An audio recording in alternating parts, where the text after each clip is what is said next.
It's April 2007 and Ugandans are protesting on Kampala streets over the government's plan of giving away part of Uganda's largest tropical rainforest, the Mabira forest, for sugarcane growing.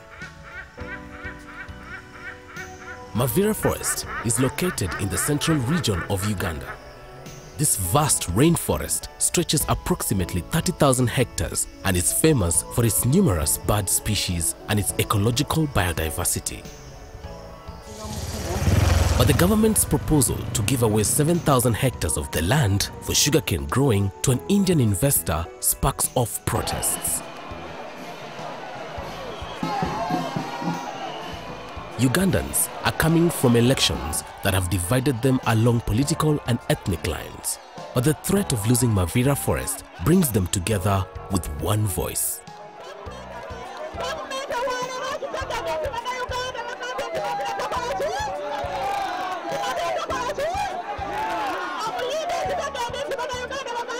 One of the people at the forefront of the campaign was Honorable Beatrice Anywar, the woman member of parliament representing the northern district of Kitgum. Meta should not forget the sentiments expressed by Ugandans that his hands should be off from Mabira. She played a key role in the Save Mabira Crusade, a campaign against the giveaway of the forest which earned her the name Mama Mabira. She recently got an accident along one of the city's highways and ended up in Case Medical Center where she's undergoing treatment.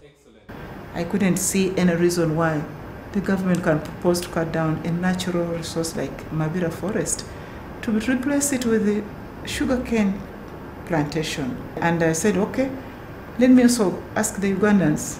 It was not my personal venture, as much as I was a part of those who felt the pain to see such a resource go. I engaged first of all government, in the floor of parliament.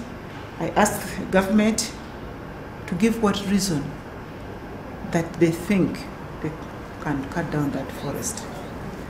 We engaged academicians to give us the cost-benefit analysis, which literally showed in no uncertain term that you cannot replace that resource with its biodiversity, with its content, that's trees which have been there for 100 years, with the ecotourism potential and source of income to a grass, a sugar cane. Beatrice Anywar wasn't alone in this campaign. She was joined by a cross-section of Ugandans, one of whom was the Rubaga South MP, Honorable Ken Luchamzi. And we all united as a nation state to ensure that we protect Mabira. And by the way, Ugandans and the government should know that the government of Uganda should be the first core to guarantee protectionism of the forest.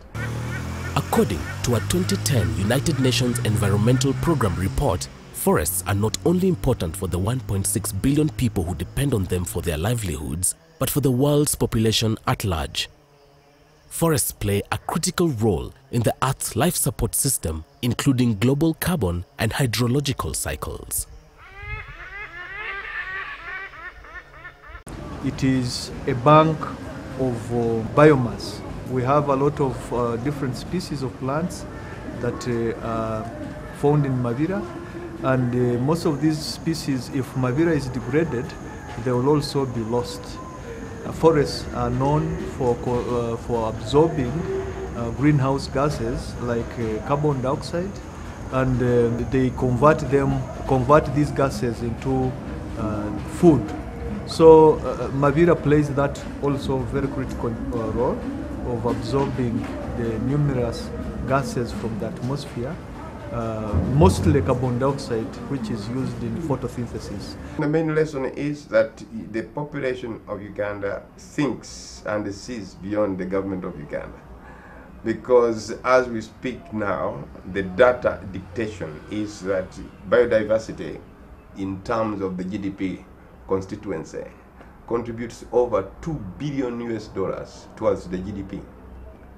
So in the absence of the biodiversity sector, and you know that Uganda's economy is environmentally based, your knowledge of the economy of Uganda leads you to believe that without the environment, the economy does not exist. I strongly oppose the giving away of Mabira because it helps us naturally concerning the environment, contributes to rainfall, and we need it, most especially for the peasants. 100% I don't support the giver of Mabira Forest because it is very important in Uganda. Firstly, it's beautiful to look at.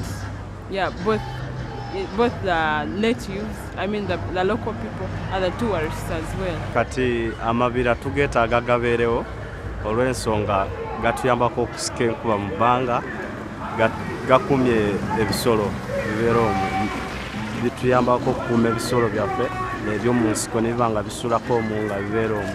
N'olw'ensonga n'olwekyo kyova olaba gabeerewo tekyetaaga bagatunde. Mabira case was a unifying factor. I think in the history of Uganda, I can say there are two things which brings or has so far brought people together. The Mabira Forest, that is, nobody can deny it. The level of mobilization and cohesion cannot be underestimated. Even the government went into a panic.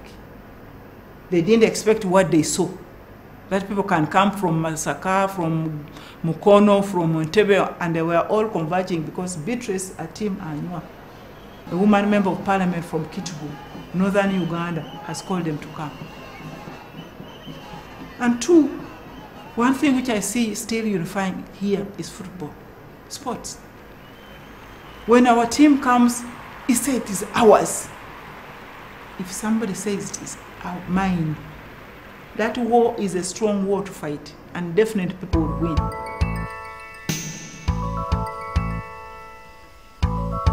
The plan to give away the forest was put on hold as a result of the massive pressure by Ugandans.